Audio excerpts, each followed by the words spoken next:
Baik, materi kali ini kita cari materi-materi ringan, oke, yang disampaikan oleh para ahli ilmu,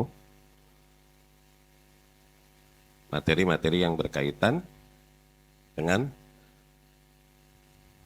praktek-praktek nilai-nilai kehidupan yang disampaikan oleh para salaf, ya, rahimahumullah wa radhiyallahu anhum, yakni quotes yang diriwayatkan dari para salaf yang berkaitan dengan nilai-nilai kehidupan sehingga terrealisasikanlah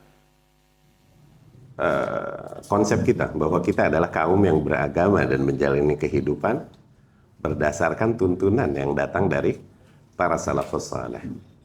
Mengapa mereka dijadikan patokan? Tentunya sering kita jelaskan dan berulang kali kita jelaskan.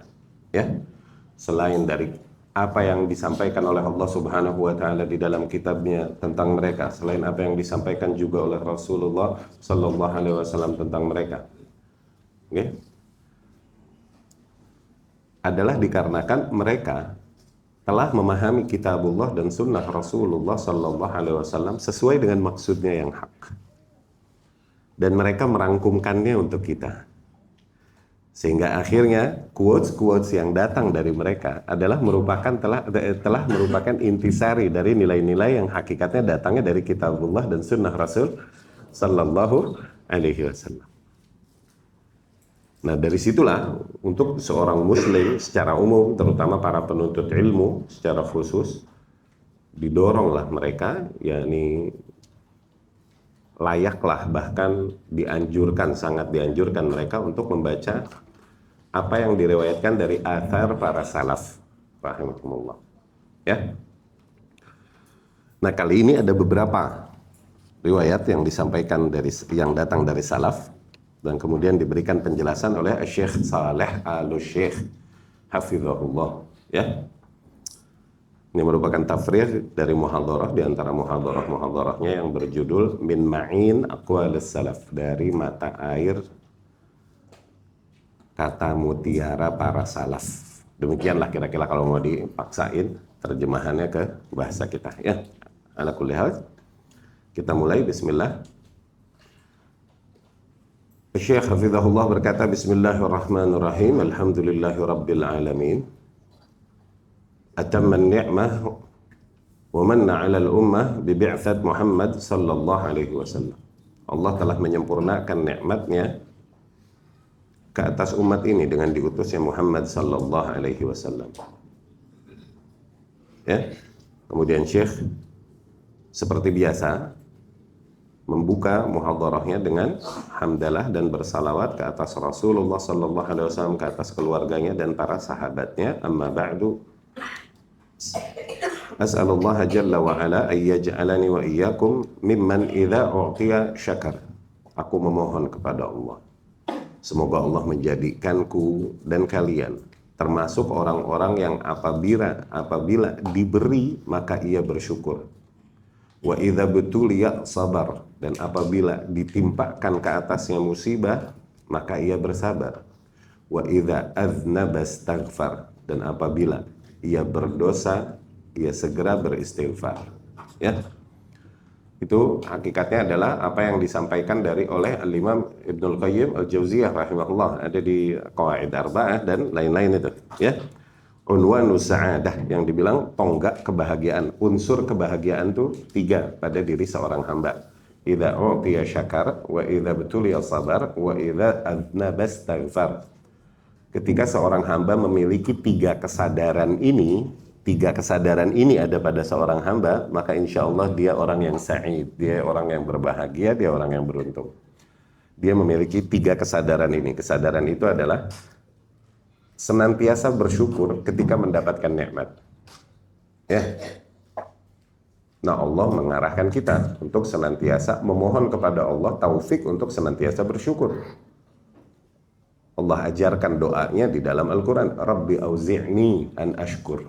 Ya Allah, berilah aku taufik untuk senantiasa bersyukur. Ni'mataka allati an'amta 'alai, atas nikmat-nikmatmu yang kau limpahkan padaku, wa ala walidai, dan juga kepada kedua orang tuaku, wa na'mala salihan tardah, dan untuk merealisasikan syukur yang sebenarnya, yaitu apa? Dengan mengamalkan amalan-amalan saleh yang kau ridhoi. Nah, dan seterusnya. Yang kedua, kesadaran untuk senantiasa bersabar ketika mendapatkan bala atau musibah. Wa idza betuliya sabar. Okay? Allah pun mengajarkan hal ini, mengarahkan kita untuk memohon taufik untuk senantiasa bersabar. Sabar dengan segala unsurnya ya. Sabar atas perintah-perintah Allah, jalankan. Sabar atas larangan-larangannya, tinggalkan. Sabar dari qada. Ya, qada dan qadar.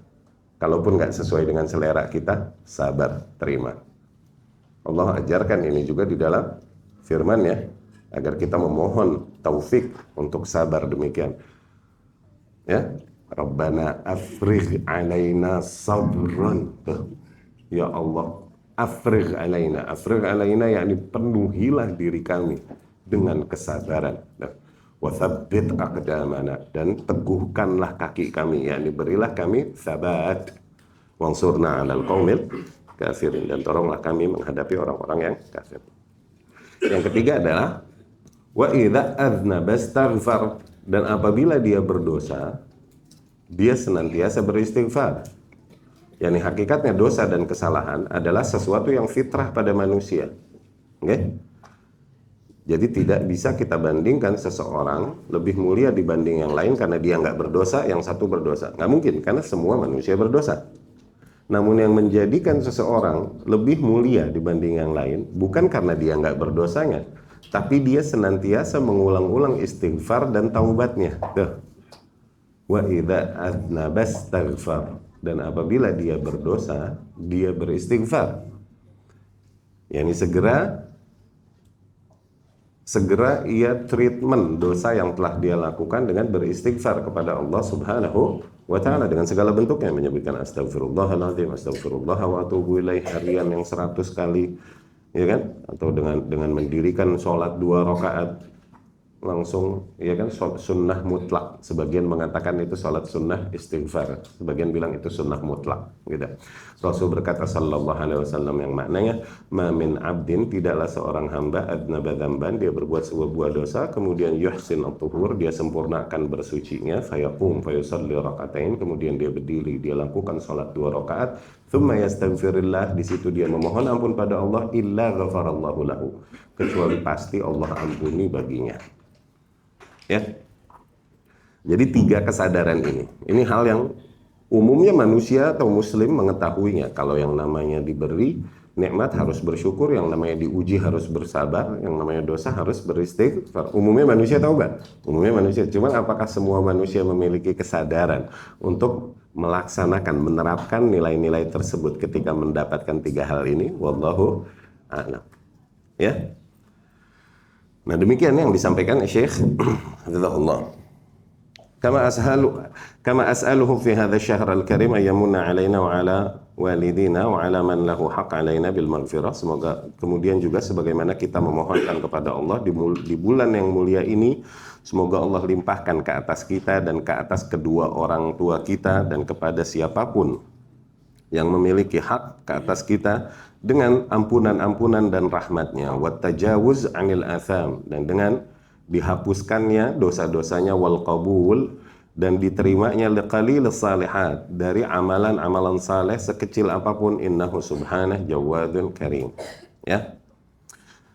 Dan tidak diragukan lagi bahwasanya perkuliahan dan pelajaran demikian, yakni perkuliahan agama demikian, min asyad ma takun al-hajah ilaih, adalah di antara kebutuhan yang paling tinggi bagi kehidupan seorang muslim fi hadzal zaman, terutama di zaman ini, li'annaha silahun yatasallah bihi al-mu'min fi khadam hadhihi al-fitan wa khadam hadhihi at-taqallubat, dikarenakan pelajaran-pelajaran, kajian-kajian ilmu demikian adalah senjata yang ampuh yang dengannya seorang mukmin mempersenjatai dirinya menghadapi dahsyatnya fitnah di era ini, dahsyatnya perubahan-perubahan zaman di era ini.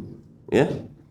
La siyama anna aghla syai'in 'inda ahli Islam, dan sebagaimana juga dikarenakan kita ketahui bahwa hal yang paling precious, yang aghla syai' yani most precious, hal yang paling berharga yang ada pada diri seorang muslim, huwa dinuhum, adalah agama yang ada pada diri mereka. Agamanya yang paling berharga. Ya. Wa aghla syai'in indahum fi hadhihi dunya huwa imanuhum. Demikian juga hal yang paling berharga yang ada pada diri seorang individu di dunia ini adalah nilai keimanan yang ada di dalam dirinya. Fal-hirsu alaihi bis-silahil munasib al-imani bid-dawa' an-nafi' min ahammil matalib. Maka menjaga agama dan imannya tersebut dengan senjata-senjata yang ngepas, dengan senjata yang cocok, yang sesuai, okay, adalah tentunya perkara yang paling prioritas. Min a'zam ma yuhras alaih, sesuatu yang harusnya paling diusahakan oleh seorang muslim gitu, demi menjaga nikmat terbesarnya di dalam kehidupan, yaitu apa? Agamanya, imannya. Maka dari situ kajian-kajian ilmiah ini hakikatnya begitu penting, baik buat awam ataupun buat penuntut ilmu. Ya, alhamdulillah Allah sejauh ini masih jadikan kita di antara hamba-hambanya yang masih mau meluangkan waktunya sesibuk apapun, ya kan? Meluangkan waktunya sesibuk apapun, meluangkan upaya, dana, dan sebisa mungkin untuk masih bisa menghadiri kajian-kajian yang di situ kita bersama-sama mempelajari kitabullah, sunnah Rasul, dan sama-sama mencoba berusaha memahami perkataan para ulama dan dalam menjelaskan apa yang datang dari kitabullah dan sunnah Rasul sallallahu alaihi wasallam. Itu taufik. Berapa banyak hamba-hamba Allah yang mereka telah beriman kepada Allah, kepada Rasulnya, namun berpaling dari hal tersebut. Berapa banyak? Ya, kita yang masih mau, itu hakikatnya adalah taufik. Maka itu adalah most precious thing, atau hal yang paling berharga di dalam diri kita.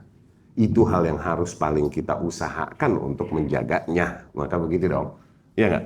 Paling priority untuk kita jaga. ولذلك كانت هذه المحاضرات وغيرها مما ينبغي للشباب للناس بعامة رجالا ونساء أن يحرصوا عليها. Maka dari situ kajian-kajian ilmiah seperti ini dan yang serupa dengannya itu hal yang paling utama bagi para pemuda dan umumnya kaum muslimin, baik lelaki maupun wanita, agar mereka mengusahakan untuk terus mengikutinya. Li'annal mu'min idza istafad la syakka annahu sayufid ghairahu min ahli baitih. Dikarenakan juga seorang mukmin apabila dia mendapatkan faidah, yakni apabila dia mendapatkan nilai-nilai keilmuan yang dia dapatkan di kajian-kajian ilmu, nggak diragukan lagi, pastilah nanti manfaatnya tersebut juga selain akan dia dapatkan oleh dirinya, juga akan menjadi manfaat bagi anggota keluarganya, bagi ahli baitnya, ya, bagi istrinya dan anak-anaknya. Au mimman yukhalituhu au mimman yakunu ma'ah. Atau mungkin jadi manfaat juga bagi orang-orang yang bermuamalah, bersosialisasi dengannya, ya. Hadhil muhadarah laisa laha unwan yattadih ma'ahmal maqsud minha. Nah, perkuliahan kali ini nggak ada tema khusus yang dikhususkan untuknya, tapi kita berikan unwan min ma'in aqwal as-salaf, ya, dari mata air perkataan salaf, yakni dari nilai-nilai kata-kata mutiara salaf, gitu, ya. Wasabab fi hadzal ikhtiyar, dan sebabnya mengapa kita memilih tema ini dikarenakan perkataan para salaf rahimahumullahu taala, dan mereka yang dimaksudkan adalah mereka yang telah mendahului kita dari golongan para ahli ilmu yang memiliki keilmuan yang mendalam dan ahli istiqamah alal manhaj, dan orang-orang yang terbukti lurus di atas manhaj al-haq, yang hak. Fa inna haula lahum minad durus wal aqwal wa ma uthira anhum ma yakunu imaman linnas. Nah, mereka ini memiliki ucapan-ucapan dan apa-apa yang diriwayatkan dari mereka nih yang menjadi imam bagi para manusia, yakni yang menjadi guidance. Maksudnya ucapan-ucapan yang diwariskan dari mereka nih dapat menjadi guidance, jadi imam, maksudnya jadi guidance, jadi pembimbing bagi para manusia. Yafhamuna bihi maqasid kalamillah, yang dengannya para manusia dapat memahami apa yang dimaksudkan dari ucapan-ucapan Allah. dan ucapan-ucapan Rasulnya sallallahu alaihi wasallam wa maqasidal Islam bi'ammah. Dengan ucapan-ucapan mereka, yakni dengan keterangan yang datang dari para salaf, manusia dapat memahami apa hakikatnya yang dimaksudkan oleh syariat Islam ini secara keseluruhan. Lidzalikan hirsul mu'min awalan ala kalamillahi ta'ala. Maka dari situ layaknya fokus seorang muslim harus kepada kalamullah, yakni firman-firman Allah Subhanahu wa taala alladzi la ya'diluhu syai', yang tiada duanya, tiada bandingannya, yaitu Al-Qur'anul Azim. Allah berfirman, kitab anzalnahu ilaika mubarak, sebuah kitab yang kami turunkan kepadamu wahai Muhammad, yang dipenuhi dengan keberkahan, liyadabbaru ayati, dengan tujuan agar ditadaburi ayat-ayatnya, waliyatadzakkar ulul albab, dan agar mereka yang memiliki akal mengambil pelajaran darinya. Ya, huwal haq alladzi la mahida anhu, kitabullah adalah hak yang enggak ada celahnya. Wa huwal fasl, kitabullah adalah al-fasl, yakni penentu perkara. Fasal di sini maksudnya penentu perkara. Wa huwa alladzi ta'nas lahul qulub wa taqumu lahun nas. Kitabullah adalah sesuatu yang hati manusia pun condong dan tenang padanya, dan para manusia pun berdiri, yakni menghormatinya dan mempraktekkan nilai-nilainya. Lidzalikan minal lawazim ay yahtama bil Qur'an manhajan wa ilman wa amalan. Maka dari situ wajib kita memberikan perhatian kita terhadap kitabullah Al-Qur'an, baik secara manhaj, secara ilmu atau secara amal. Thumma sunnah, kemudian kepada sunnah Rasul sallallahu alaihi wasallam. Thumma ma alaihi sahabah ridwanullah alaihim, kemudian pada nilai-nilai yang ada datang dari para sahabat ridwanullah alaihim. Thumma ma yakun min aqwal ahlil ilm, kemudian apa-apa yang diriwayatkan dari ucapan-ucapan para ahli ilmu alladzina rasakhat qadamuhum wa syahidat lahumul ummah, yang dimana mereka mendalam keilmuannya di dalam memahami kitabullah dan sunnah Rasul sallallahu alaihi wasallam, dan umat pun mempersaksikan yakni adalah dan keilmuan mereka, ya. Fa inna fi kalamihim ma yakun nabrasan li ahlil iman. Sesungguhnya ucapan-ucapan yang datang dari para salaf ini seringkali menjadi nabras, yakni menjadi tuntunan, menjadi sesuatu yang menerangi dan kemudian menjadi petunjuk jalan bagi para ahlul Islam. Dari situ Al-Hafidz Al-Allamah Ibnu Rajab rahimahullah berkata menggambarkan keutamaan para salaf di sebelah situ. Oke, beliau rahimahullah berkata, kalamus salaf qalilun kathirul barakah wa kalamul khalaf kathirun qalilul barakah. Ucapan-ucapan salaf ini seringkali sedikit, yakni redaksinya nggak panjang, tapi membawakan keberkahan yang begitu banyak. Berbeda dengan perkataan khalaf, yakni orang-orang yang datang setelahnya. Oke, kathir, banyak, tapi keberkahannya nggak ada, nilai yang bisa diambil sedikit darinya. Itu maksudnya. Ya. Wa kalam as-salaf ala qillati fa huwa mahfuz. Tidakkah kita lihat perkataan para salaf, kalaupun mungkin sedikit, yakni redaksinya nggak panjang, seringkali menjadi quotes yang dihafal dan disebar, disampaikan oleh para manusia, menjadi kata mutiara di antara para manusia. Sampai ada satu disiplin keilmuan sendiri yang mengumpulkan riwayat-riwayat yang datang dari yang datang selain dari Nabi sallallahu alaihi wasallam, yang datang dari Nabi, hadis jelas. Ya?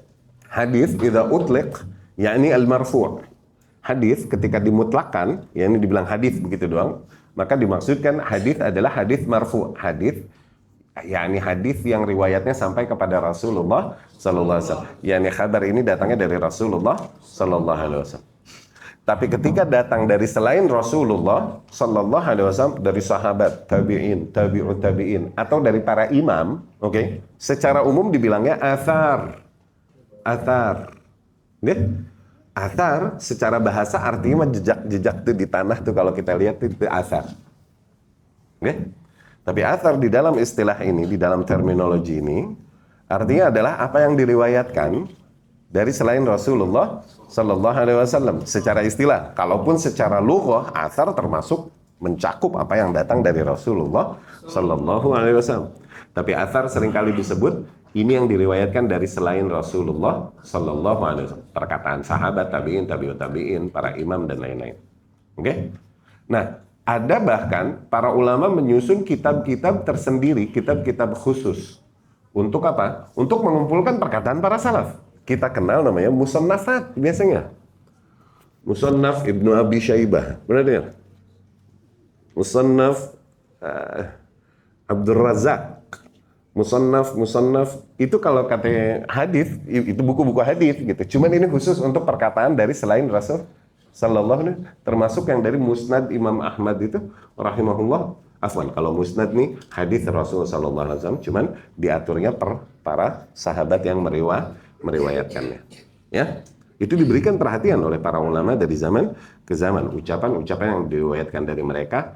Tapi memang seringkali dalam disiplin penelitian riwayatnya nggak sedisiplin ketika meneliti riwayat yang datang dari Rasulullah Sallallahu Alaihi Wasallam. Ini diberikan kelonggaran sedikit, gitu. Ya, sebagaimana disiplin riwayat di dalam sejarah, nggak sedisiplin penelitian riwayat ketika meneliti hadis yang datang dari Rasulullah Sallallahu Alaihi Wasallam. Ini diberikan tolerir, nilai-nilai kelonggaran. Ya, baik, kita lanjutkan. Jadi demikian perkataan para salaf. Kalaupun sedikit, maka mahfuz, yakni seolah-olah dikenang zaman. Ya. Li'annahu kalimat qalilah tastau'ib wa turwa. Karena hakikatnya redaksi kalimat yang sedikit namun diriwayatkan dan disebut wa tanaqalahal ummah, dan diterima oleh umat dan disebarkan dari zaman ke zaman. Ya. Lakinnal kalam al-katsir, tapi ucapan yang banyak, tajid annahu la yunqal an sahibi, kita temui ternyata tidak diriwayatkan dari si orang yang mengucapkannya, ma'akatsrat kalami, kalaupun dia banyak bicara mungkin. La yanqal anhu, tidak diriwayatkan darinya illa syai'an nadir, kecuali sesuatu yang hanya sedikit minal kalam alladhi yabqa. Hanya sedikit dari perkataannya yang ternyata dikenang masa. Ya? Yabqa at-tathir al-am, lakin kalam as-salaf fihi nafa' 'azim fi at-ta'thir wa fi al-hifdz. Tapi ucapan para salaf terdapat manfaat yang besar, efeknya, dan kemudian juga dikenang dan bertahannya di antara umat. Wa yumkin an yantalika minhu talibul ilm, yantalik minhu da'i. Dan ucapan para salaf ini bisa menjadi sesuatu yang mendasari dan memotivasi para penuntut ilmu atau para dai, misalnya, yakni nilai-nilai kemuliaan yang datang dibawakan oleh athar salaf ini bisa jadi ini nih yang memotivasi seseorang untuk bergerak yasluk, menempuh jalan hak ini, jalan kebenaran, jalan beragamanya, atau jalan menuntut ilmu dan lain-lain. Ya, jalan kebenaran bukan jalan ninja, bukan ninja way. Ya, yang talik minhul murabbi fi baiti. Seorang pengasuh atau pendidik di rumahnya pun berangkat bisa jadi dari ucapan-ucapan mereka. Fi madrasatih, di madrasahnya, maidanan lil bayan wa syarah wa ta'liq an-nas bihadzal kalam al-'azim. Bisa jadi dari ucapan-ucapan mereka inilah orang-orang akhirnya menjadikan ucapan tersebut sebagai sesuatu yang mereka bertolak darinya, berangkat darinya. Ya. Pernah kita ceritakan Al-Izz ibn Abdussalam? Al-Izz ibn Abdussalam? Pernah kita ceritakan? Berulang-ulang perasaan anak cerita ini. Cuma nggak bosan-bosan anak nyeritain. Karena buat beberapa individu, buat beberapa orang, ini menjadi motivasi bagi dirinya untuk berpegang teguh kepada kebenaran yang diyakininya dan terus menegaskan kebenaran tersebut kepada para manusia, whatever happens, apapun yang terjadi pada dirinya. Izz ibn Abdussalam ini suatu hari memfatwakan sebuah fatwa, yang fatwa ini akhirnya membuat jengkel para penguasa yang ada pada saat itu. Ke-frame lah. Tapi hak yang disampaikannya. Singkat cerita, akhirnya para penguasa mengirimkan pengawal-pengawal dan prajurit ke rumahnya untuk menangkapnya dan membawanya, menangkapnya dan menyidangnya atau memenjarakannya, mau dibawa lah. Terancam bahkan keselamatannya. Datanglah pengawal-pengawal tersebut dengan tampang garang luar biasa, ngegedor pintunya dan berkata,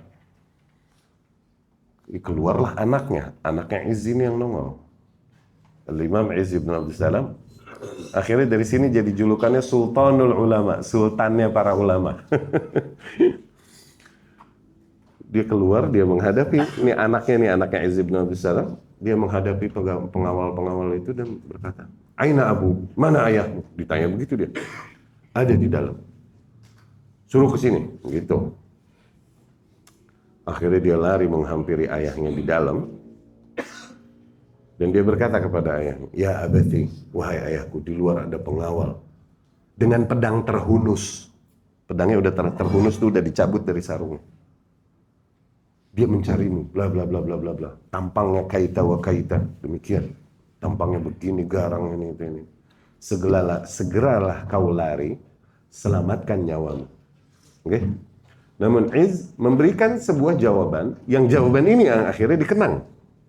Jadi quotes nih jawaban. Buat beberapa individu, ini menjadi motivasinya untuk bertahan di atas hak dan nekat di atas hak.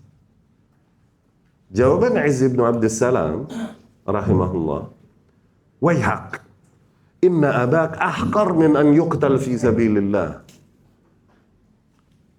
Bodoh kau.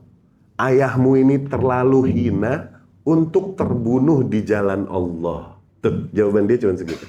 Ayahmu terlalu hina untuk terbunuh di jalan Allah. Ini yang akhirnya diriwayatkan dari Izz. Ini memotivasi beberapa individu untuk tetap menyampaikan hak, apapun yang akhirnya mereka mesti hadapi. Resiko apapun yang mereka mesti hadapi. Dengan menyadarkan hal ini, udah deh, gue gak semulia itu, masa gue terbunuh di jalan Allah, segala orang kayak gue. Orang-orang yang disakiti, apalagi terbunuh di jalan Allah, ini orang-orang keren. Orang-orang yang Masya Allah wali.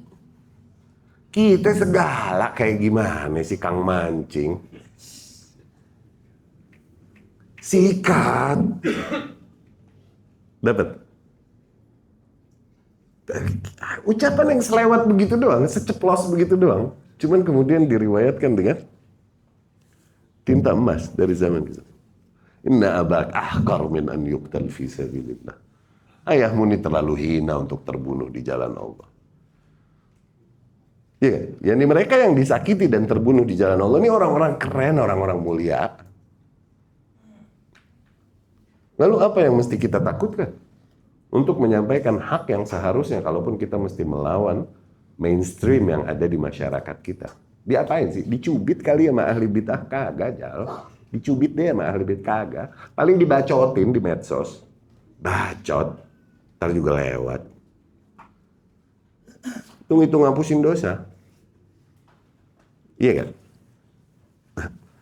Ucapan-ucapan demikian nih yang padahal mereka menyebutkan itu mungkin nggak niat, itu ceplos begitu aja dari salaf. Kayak Umar bilang itu cuma nasihatin, ta'allamu qabla an tasudu. Itu dikenang dari zaman ke zaman. Belajar dulu yang benar sebelum kau menempati posisi-posisi penting.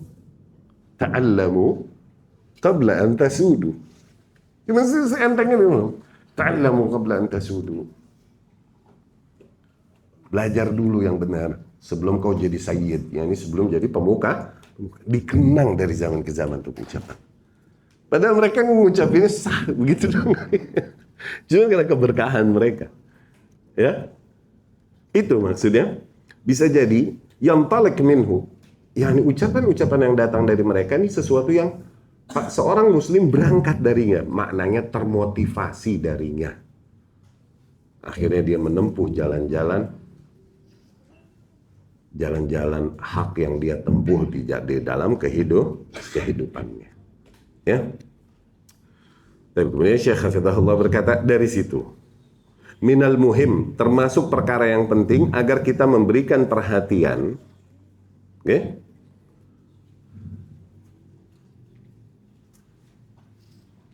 terhadap perkataan salaf dan perkataan orang-orang yang memberikan perhatian besar terhadap ilmu, terhadap agama, orang-orang yang memberikan juga perhatian besar terhadap segala urusan Islam, ya. Dan kemudian juga penting bagi para penuntut ilmu yang memiliki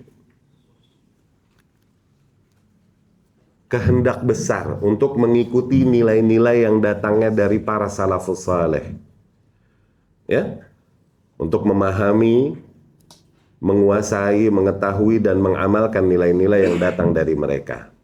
Fa inna fihimul muqtada bihim wa fihim al-imam fi aqwalihi wa a'malihi. Karena mereka hakikatnya adalah orang-orang yang dicontoh dari ucapan-ucapan dan praktek-praktek kehidupan mereka. Nah, ucapan yang diriwayatkan dari mereka ini banyak. Oke, namun aku akan mengambil beberapa di antaranya, kata Syekh Hafizahullah. Ya. Perkataan ini bukan perkataan yang aku kumpulkan dengan sengaja, tapi perkataan yang datang padaku dari murasalat ibral hatif al-jawal atau ya baini wa baina ba'dil ikhwah al-khasin. Perkataan ini aku sendiri menangkapnya bukan dari membacanya langsung, tapi seringkali dari WhatsApp-WhatsAppan, kirim-kiriman dan lain-lain yang akhirnya aku menangkapnya, menangkap nilai yang besar dari situ. Kata Syekh Hafizahullah, ya. Di antaranya adalah, nah, yang pertama, Al-Imam Ibnul Qayyim rahimahullahu ta'ala berkata. Nih, perkataan Al-Imam Ibnul Qayyim. Kam min hazzazah fi nufus kathirin minan nas min kathirin minan nusus. Betapa banyak ganjalan yang terdapat di hati manusia dari banyaknya ayat, dari banyaknya nas-nas yang datang. Betapa banyak ketidaknyamanan yang ada di hati manusia dari keberadaan nas-nas, baik dari kitabullah atau sunnah Rasul Sallallahu Alaihi Wasallam. Yani nas tersebut tidak sesuai dengan hawa nafsunya, tidak sesuai dengan kepentingannya, gitu. Sampai nggak ridho dia menerimanya, mungkin sampai dia berharap andai saja Rasul nggak mention ini, andai saja Allah nggak mention itu, mungkin sampai situ. Itu maksudnya. Kam min hazazah fi nufus kathirin minan nas min kathirin minan nusus. Duhai betapa banyak rasa ganjalan ketidaknyamanan pada hati-hati para manusia dari banyaknya nas. Wa biwuddihim an law lam tarid tilkan nusus, dan mereka berharap andai saja nas tersebut tidak datang. Yani andai saja Allah tidak menyebutnya, andai saja Rasul tidak menyebutnya. Wa kam min hararah fi akbadihim minha, dan betapa banyak rasa panas yang terdapat di hati para manusia dari nas-nas yang datang. Yani panas nih, benci dan gak terima maksudnya dari apa yang disampaikan oleh Allah dan Rasulnya Sallallahu Alaihi Wasallam.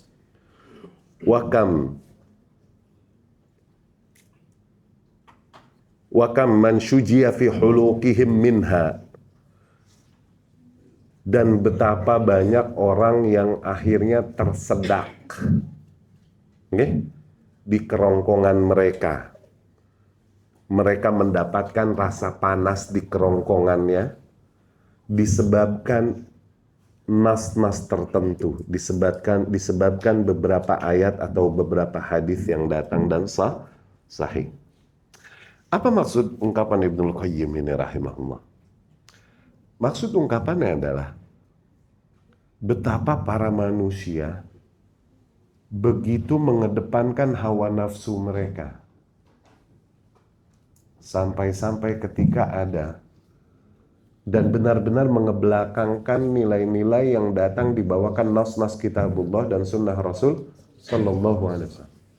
Sehingga ketika terjadi kepentingannya atau hawa nafsunya ternyata diharamkan oleh qala Allah, diharamkan oleh qala Rasul, diingkari oleh qala Allah, diingkari oleh qala Rasul, Mereka kesel sama ayat itu, kesel sama hadis itu. Bahkan mereka berharap, duhai andai Allah nggak nyebut ini, duhai andai Rasul nggak mention itu.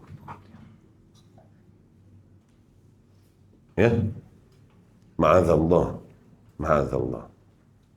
Iya gak? Ya kayak ahli bid'ah deh, misal datang ayat-ayat yang menegaskan asma was sifat-sifat Allah, hadis yang menegaskan sifat-sifat. Mereka capek sendiri karena apa? Mesti mencari takwilannya. Tuh dikata Allah punya tangan, tangan artinya apa itu? Dikata Allah punya muka, muka mesti diterjemahkannya apa ya? Dikata Allah punya kaki, kaki diterjemahkannya apa ya? Dikata Allah turun, ini diterjemahkannya apa? Tuh lihat, akhirnya jadi repot sendiri sampai mereka berharap, duhai andai Allah atau Rasul nggak nyebut nih ayat, nggak nyebut nih hadis. Karena ketidakridhoannya hakikatnya menerima agama ini seutuhnya. Ya? Hadzal kalam azim. Ucapan ini adalah ucapan yang agung. Kalamullah Ta'ala wa kalam Nabi sallallahu alaihi wasallam. Ucapan-ucapan Allah dan ucapan-ucapan Nabi-Nya sallallahu alaihi wasallam. Hiya allati yu'abbar anhu ahlul ilm bin nusus. Inilah yang dimaksud oleh para ahli ilmu dengan ungkapan mereka nas.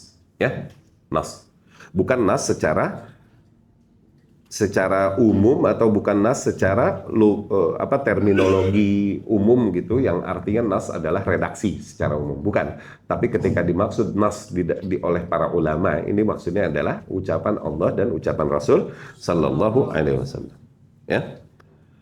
Allah Subhanahu wa taala berfirman, "Maka lil mu'minin wala mu'minatin", sungguh tidak pantas, tidak layak bagi seorang mukmin lelaki maupun wanita, idza qadallahu wa rasuluhu amran, apabila emang udah jelas Allah dan Rasulnya menentukan sebuah perkara, emang udah jelas ditentukan oleh Allah dan Rasulnya, ayyakuna lahumul khiyarah min amri, nggak pantas mereka masih punya opsi-opsi lain. Ya,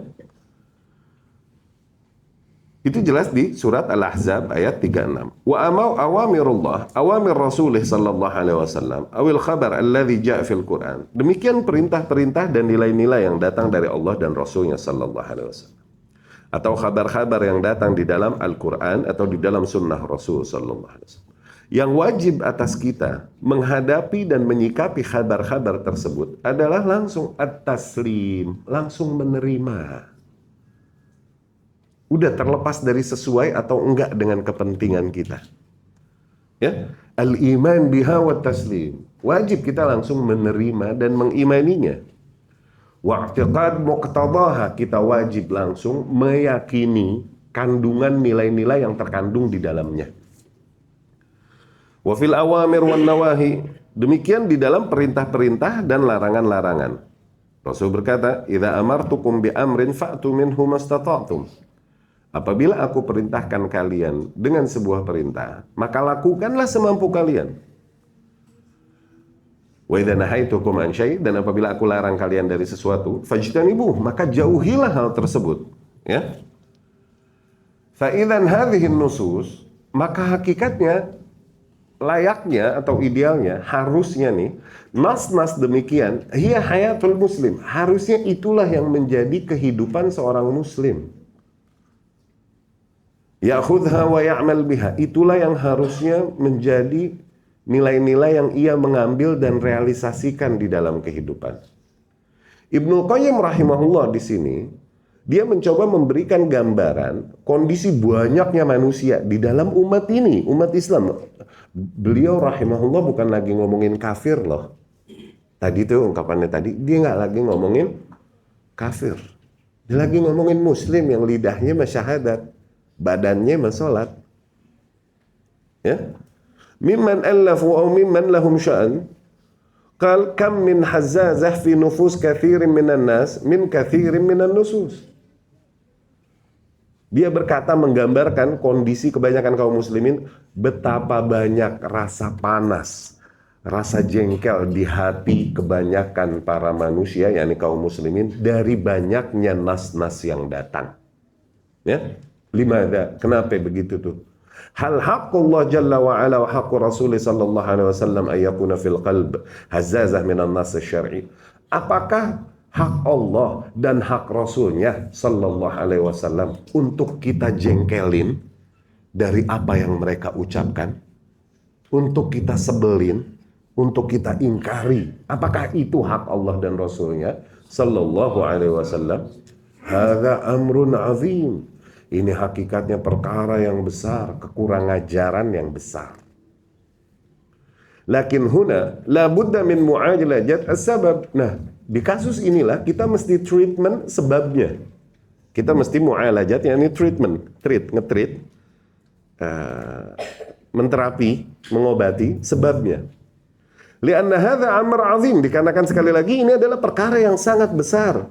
Ayyakuna fil qalb syai'un min dzalik, ketika kita masih mendapatkan rasa tersebut di hati kita dari apa yang telah ditentukan fix oleh Allah dan Rasulnya di dalam nas yang datang. Ya, Allah berfirman, fala wa rabbika la yu'minun, ya, demi Rabbmu tidaklah mereka beriman, hatta yuhakimu, sehingga mereka menjadikanmu wahai Muhammad sebagai penentu perkara fima syajara bainahum, pada perkara-perkara yang mereka berselisih padanya, ya. Tsumma la yajidu fi anfusihim harajan mimma qadait, sehingga mereka tak lagi menemukan ganjalan sekecil apapun di hati mereka dari apapun yang kau putuskan wahai Muhammad. Ya, wa yusallimu taslima, mereka nerima senerima-nerimanya. Belum begitu, belum beriman mereka. Ya, maka hati-hati. Jadi sebuah dosa, ikhwati rahimakumullah, dosa adalah ketika kita, misal ya, dosa adalah ketika kita melanggar aturan yang datang dari Allah Subhanahu wa taala. Entah meninggalkan yang diperintahkan, entah melanggar yang dilarang. Ini dengan pembahasan para ahli usul, mana yang lebih besar, dan dengan ikhtilaf mereka satu sama lain. Ya, umumnya mereka berkata dosa meninggalkan perintah jauh lebih besar daripada dosa melanggar larangan. Tuh. Ini pembahasan usul fikih, tapi semuanya dosa. Kalaupun itu juga bukan sesuatu yang disepakati, pembahasan ahli usul, tapi tetap itu dosa. Bedakan, awas. Bisa jadi zahir sebuah dosa, ini hanyalah dosa di antara dosa-dosa yang semoga Allah ampuninya dari kita. Oke? Tapi bisa jadi zahir dosa yang sama adalah kekufuran yang membatalkan keislaman. Awas. Padahal praktek yang sama. Oke? Padahal praktek yang sama. Yani ketika misalnya kau meninggalkan puasa, ini bulan Ramadan nih, orang nggak mau puasa sengaja tanpa uzur, dia nggak puasa tanpa uzur. Dosa sebenarnya. Semoga Allah ampuni. Iya kan? Tapi apabila berangkat dari dalam hatinya kebencian kepada syariat Ramadan, pakai ada kudu puasa lagi sebulan setahun. Tuh, ada nilai itu. Nah, beda tuh. Itu mah kekufuran tuh. Di level tertentu bisa membatalkan keislaman itu. Awas, paham nggak? Awas, nggak nerima sebuah bentuk syariat dengan melanggar syariat. Zohirnya seringkali sama. Cuman motivasinya bisa akhirnya membuat efeknya beda. Yang satu cuman dosa, di antara dosa-dosa yang semoga Allah ampuni, dengan amal-amal soleh berikutnya yang kita lakukan dengan istighfar dan doa. Yang satunya lagi bisa jadi pembatal keislaman. Iya, maaf untuk wanita poligami. Ketika kita lemah dari menerimanya, lemah. Cuman awas, Allah Maha tahu isi hatimu. Ketika ada kadar kebencian terhadap syariat Allah tersebut di hatimu, dan Allah Maha tahu isi hati hambanya. Itu dua hal yang berbeda. Itu kekufuran, awas. Tapi dohirnya sama, nggak terima di poligami. Dapat nggak? Bukan nyuruh gua juga nggak berani. Namanya ibadah kan, kalau cerita-cerita ya riya. Padahal nggak berani. Apa tahu?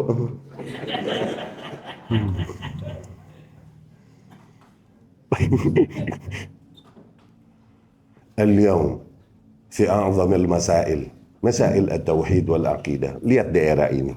Bahkan di perkara-perkara yang paling mendasar, perkara-perkara paling agung, perkara akidah, perkara tauhid. Idza ataita fiha bin nusus ad-dalah 'ala al-i'tiqad as-sahih, apabila kau mendatangkan kepada kaum muslimin yang menunjukkan nilai-nilai akidah yang sahih, nilai akidah yang sahih, kau datangkan dalilnya dari kitabullah atau sunnah Rasul sallallahu alaihi wasallam kepada kaum muslimin. Oke, ala ikhlas, wa ala tauhid, wa ala syirk. Ketika kau membawakan nilai-nilai yang menggambar keikhlasan, tauhid, dan kemudian awas, nilai-nilai kesyirikan, wa ma ashbah dzalik, dan hal-hal yang serupa demikian, tajid anna ba'dhan minan nas, kita seringkali menemui sebagian manusia alladzina usyribu hawahum, yang dimana mereka telah dipenuhi oleh hawa nafsunya, biwuddihim anna hadzal nas la yurad. Mereka seolah-olah berharap, coba nggak ada tuh hadis. Iya nggak? Baik, konsep ketaatan kepada penguasa. Itu kalau mereka jujur, Sururi dan Khawarij ini, ada yang mereka jujur, mereka akan nyebut, coba nggak ada tuh hadis Rasul sallallahu alaihi wasallam, kalaupun mencambuk punggungmu, kalaupun merampas hartamu, coba tuh hadis nggak ada. Iya kan? Pengingkaran Rasul sallallahu alaihi wasallam dan kemudian larangan dari Rasul sallallahu alaihi wasallam untuk berontak kepada penguasa dengan gambaran penguasa yang paling buruk. Badannya badan orang, hatinya hati syaitan. Fi juthmani ins, iya kan? Manusia-manusia, penguasa-penguasa, tokoh-tokoh yang badannya badan orang. Qulubuhum qulubu syayatin, tapi hatinya hati setan. Tuh, kebayang nggak rusak dan zolim dan kejamnya? Tuh. Tapi tetap udah diberikan gambaran paling buruk. Iya kan?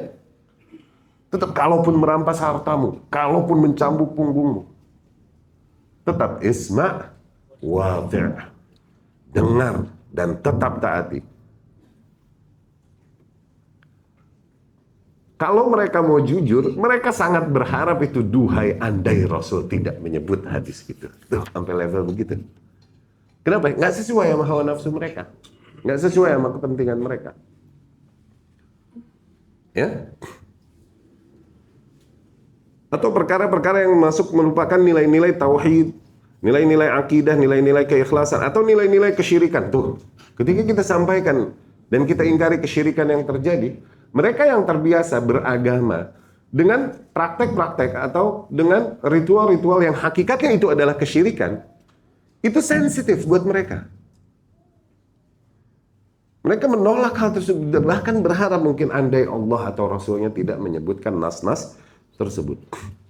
Bal hunak aghrab min dhalik, dzakarahu ba'dul muntasibin ma'al asaf lil ilm. Qal innani idza atait ila juz' amma wa ataitu ila surah tabbat yada abi lahab wa tab la aqra'ha. Wa hadha dzakaraha fi majallah min al-majallat maqal biha. Bahkan ada yang lebih aneh. Ada tulisan ditulis oleh seorang penulis nih, berarti intelektual, di majalah-majalah yang ada.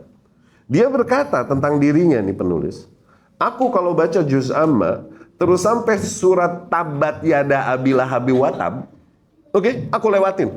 Aku nggak mau baca. Dia nulis begitu.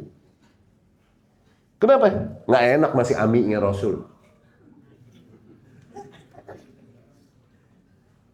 Atau mungkin kalau mumayyi'in sih nggak enak ngomongin orang tabat yada, jangan deh. Gibah. Kita ngalamin di Malaysia ceramah, kita lagi bilang Fir'aun alaihi la'natullah, dibantah. Kok Ustadz bilang alaihi la'natullah? Iya. Dalilnya apa emang boleh bilang mendoakan laknat atas dia? Ya, gue juga bingung nih, ngajarin lu kudu ngajarin dari rukun Islam lagi nih mah. Kayak terkejauhan ini pelajaran, gue ajarin nih syahadat nih, asyhadu alla ilaha illallah, wa asyhadu anna muhammadar rasul. Rukun Islam tuh 5 loh, ada syahadat. Tuh kudu gue ajarin lagi dari situ. Dia nanya lu dalilnya apa boleh melaknat Fir'aun?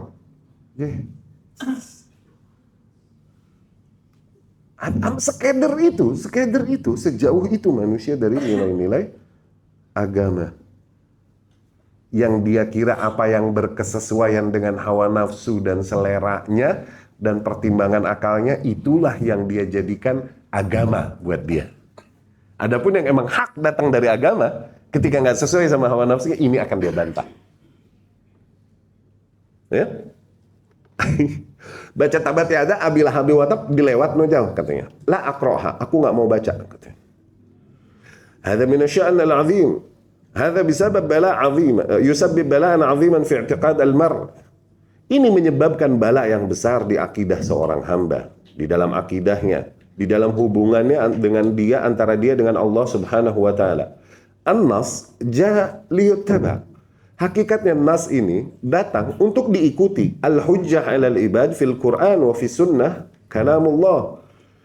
Dan hujjah bagi para manusia itu ada pada kitabullah dan sunnah Rasulullah sallallahu alaihi wasallam. Demikian juga kalamullah yutla. Demikian ucapan-ucapan Allah Subhanahu wa taala dibaca, ditilawahin. Ya. Wahya ila Nabi sallallahu alaihi wasallam, diwahyukan kepada Nabi sallallahu alaihi wasallam, wa huwal hujjah, itu yang menjadi hujjah. Lidzalika la budda min taslimilah, maka wajib kita untuk menerimanya. Fa kaifa yajid ba'dul muslimin hararah. Nah, sekarang kok bisa sebagian kaum muslimin menemukan di hatinya rasa panas atau ganjalan dari apa yang Allah Subhanahu wa taala sampaikan di dalam kitabnya, ya? Fi akbadihim min tilkan nusus, mereka menemukan di hatinya ganjalan dan rasa panas dari nas-nas tersebut. Biwuddih annahu la tudhkar lahu hadzal nas wa hakadha fi masail katsira. Mereka bahkan berharap andai nas itu tidak disebut. Demikian di dalam banyak permasalahan. Ya. Al-yawm fi masail azim ta'ti mithl tahkim asy-syari'ah fi bilad al-Islam wal muslimin. Demikian juga banyak permasalahan besar di era ini. Seperti misalnya tentang berhukum dengan syariat Allah di negeri Islam dan di negeri kaum muslimin. Oke? Berhukum dengan syariat Allah wajib. Oke? Namun apabila kau membawakan nilai tersebut di dalam khutbah atau di dalam tulisanmu, di dalam artikelmu, au fi munasabah, atau di sebuah kesempatan, wa qulta ma qala Allah Ta'ala, dan kau menyampaikan apa yang disampaikan oleh Allah Subhanahu wa taala, afa hukmal jahiliyyati yabghun, apakah yang mereka kehendaki dan yang mereka lebih pilih untuk kehidupan mereka ini hukum-hukum yang datang dari jahiliyah, bukan hukum Allah. Wa man ahsanu minallahi hukman liqaumin yuqinun. Hukum mana lagi yang lebih baik daripada hukum yang Allah buat bagi mereka yang memang memiliki keyakinan, ya kan? Biwuddihim annaka lam tadhkur hadhil ayah. Mereka mungkin berharap agar kau jangan baca ayat ini. Ya'ti unas katsirun alladzin yunahidun hijab al-mar'ah wa yunahidun al-istiqamah wa yuridun an tashi'a al-fahisha. Engkau akan dibantah banyak oleh kelompok-kelompok yang mengingkari kewajiban hijab bagi para wanita. Karena menyerukan bahwasanya berhukum dengan syariat Allah itu wajib.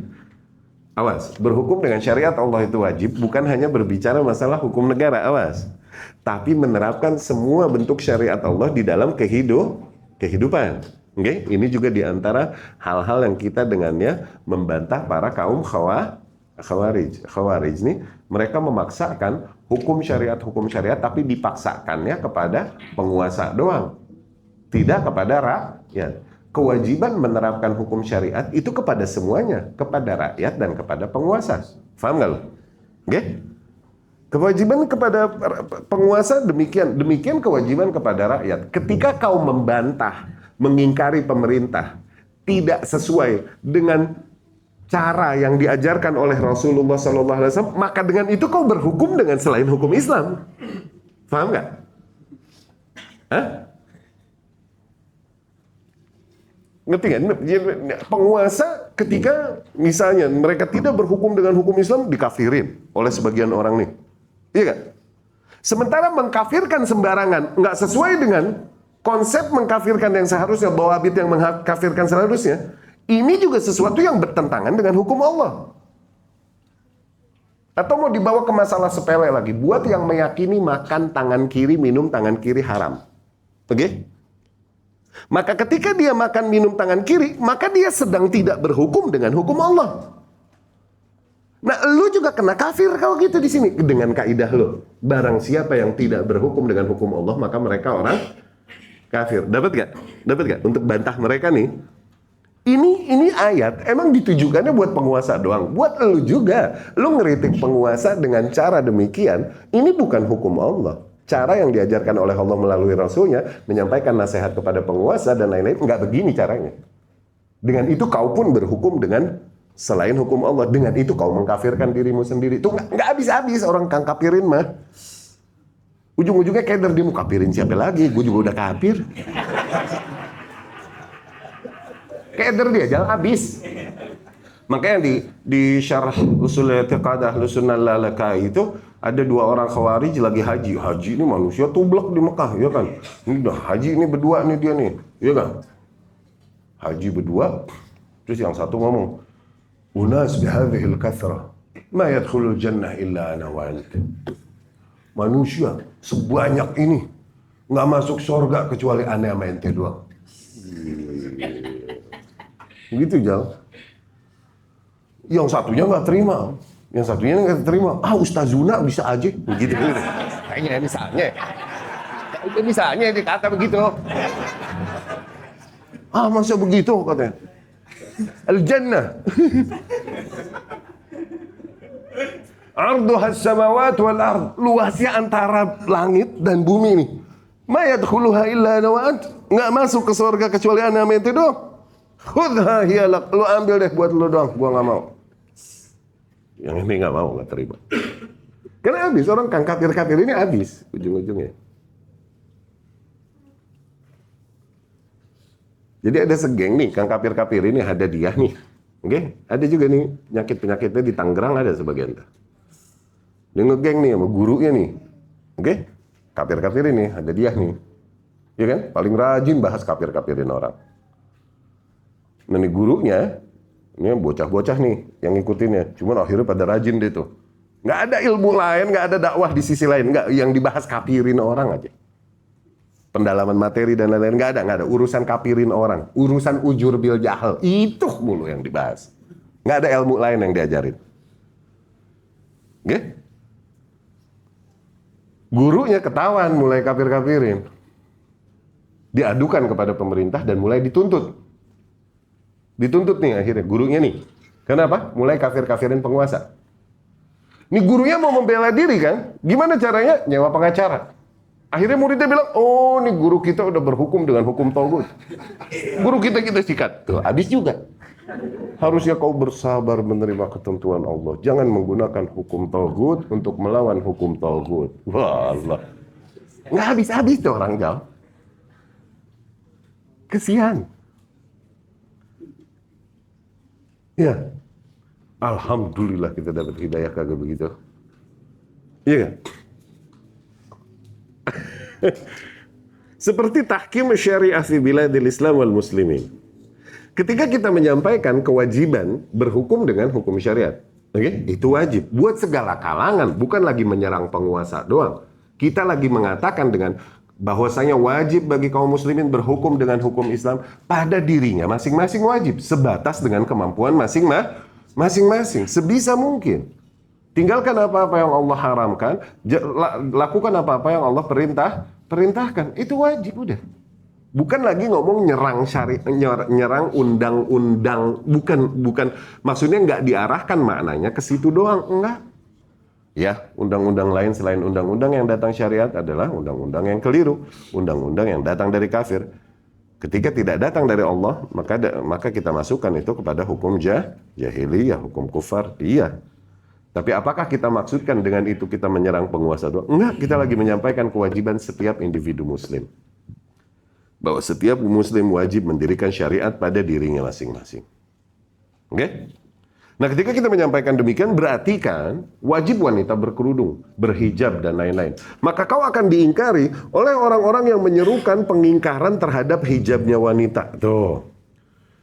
Kau akan diingkari oleh orang-orang mungkin yang menyerukan, kelamin lebih dari 2. Berapa puluh kelamin sekarang tuh? Karena nggak sesuai dengan syariat. Kau akan diingkari oleh orang-orang yang membolehkan bagi para jeruk untuk makan jeruk. Ya, pelangi, jal, LGBT dan lain-lain. Kau akan diingkari ketika kau menyerukan nilai-nilai demikian oleh arus-arus tersebut yang isinya juga para kaum muslimin juga banyak di dalamnya. Ya, mereka adalah orang-orang yuridun an tasyi'al fahisyah fil ladzina amanu. Mereka hakikatnya adalah orang-orang yang lebih menghendaki agar kekejian tersebar rata di antara orang-orang yang beriman. Sebagaimana Allah Subhanahu wa taala berfirman, yuridul ladzina yattabi'una syahawat an tamilu mailan 'azima. Mereka yang lebih condong mengikuti syahwatnya, mereka menghendaki agar kalian condong secondong-condongnya, yakni jauh sejauh-jauhnya dari hukum syariat yang seharusnya dan lebih dekat kepada kekejian dan maksiat. Ya. أو إذا أتيت ذكرت لهم النصوص الدالة على هذا الأمر على ستر المرأة وعلى عدم جواز الفتنة بها وما أشبه ذلك بودهم أنك لا تورد هذه النصوص. Mereka bisa jadi menghendaki, kalaupun kau membacakan ayat-ayat dan hadis-hadis Rasul Sallallahu Alaihi Wasallam, mereka bahkan berharap mungkin andai saja kau tak membaca ayat tersebut atau hadis tersebut. Ya, hadhihi musibah azimah. Ini adalah musibah yang besar. Muslim yatamanna annahu lam yasma' nassan. Kok bisa seorang muslim lebih berharap dia nggak mendengar sebuah nas yang datang? Ya, mas sabab fi dzalik? Apa sebabnya hal tersebut? As-sabab fi dzalik al-hawa. Tentunya yang menjadi sebab adalah hawa, desire. Anna lahu hawa fi syai'in muayyan wa la yurid an yakuna ad-dalil didduh. Dia menghendaki, dia memiliki desire terhadap sesuatu dan dia sangat berharap tidak ada dalil yang membantah atau melarangnya.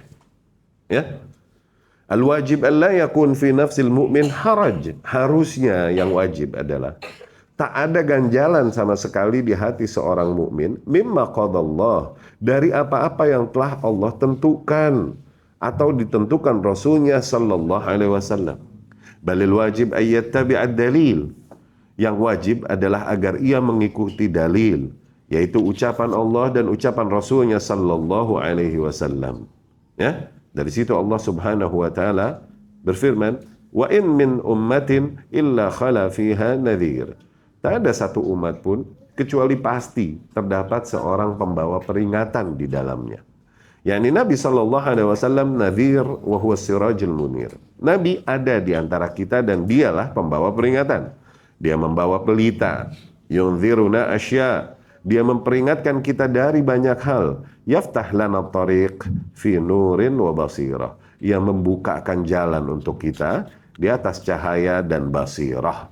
Ya. Tajidul yawm fiha yunshar min musajalat wa min hiwarat fima yadda'un al-yawm sya'a fi an-nas ma yusamma al-hiwar. Sya'a fi an-nas ma siwa fi an-nas sawa fi as-suhuf aw fi ba'd al-qanawat al-fada'iyyah ila akhirih wa huwa fi al-haqiqah la yuriduna bihi al-hiwar lil istifadah wa ma'rifat al-haq wa ma'rifat an-nas ma'rifat ad-dalil wal ittiba' wan najat yawm al-'ird 'ala Allah jalla wa ala. Hum yuriduna min al-hiwar khalkhalat ath-thawabit wal mabadi' allati 'alimnaha. Bahkan ngetren di era ini banyak siaran-siaran televisi umum yang dinamai dengan nama hiwar. Hiwar nih secara bahasa artinya ya diskusi lah maksudnya mah. Diskusi atau mungkin maksudnya wacana. Oke? Mendiskusikan sebuah wacana. Tapi hakikatnya mereka dengan acara-acara demikian tujuannya bukan mau menyebarkan ilmu yang hak, bukan mau menyebarkan apa yang disampaikan oleh Allah dan Rasulnya Sallallahu Alaihi Wasallam. Nilai-nilai yang dibahas dan dibicarakan dan disampaikan di situ adalah nilai-nilai yang hakikatnya tujuannya adalah mau ngebongkar perkara-perkara yang udah tawabit di antara agama, dari nilai agama yang telah kita ketahui. Jadi dari nilai-nilai agama ada perkara-perkara yang sawabit. Kalau mau diistilahkan dengan istilah itu ya, ini istilah sebenarnya istilah kontemporer, nggak ada dari salaf. Ada sawabit, nilai-nilai yang emang dari sananya begitu dogmatif, nggak boleh berubah, nggak boleh dinamis nilai tersebut. Itu namanya perkara-perkara yang thawabit. Oke? Lawan katanya adalah nilai-nilai yang datang dari Islam tapi sifatnya mutaghayyirat. Mutaghayyirat yakni dinamis, berubah, bisa disesuaikan dengan zaman, dengan waktu, dengan tempat dan lain-lain. Ada nilai-nilai itu di dalam Islam. Oke? Cuman yang coba disampaikan oleh orang-orang yang seringkali dibilang intelektual muslim dan lain-lain, seringkali justru perkara-perkara yang udah kita ketahui dari perkara-perkara thawabit, namun mereka mau mencoba membantah dan membongkar hal tersebut. Ya, ini yang seringkali disampaikan justru di tayangan-tayangan televisi yang ada. Kata beliau, hafizahullah. تأتي حوارات في قنوات فضائية الأصل أنه إذا أتى النص كما قال ابن القيم هنا استسلم الناس لكن هنا يأتون له بطريق وتأويل بغير حجة ولا بيان.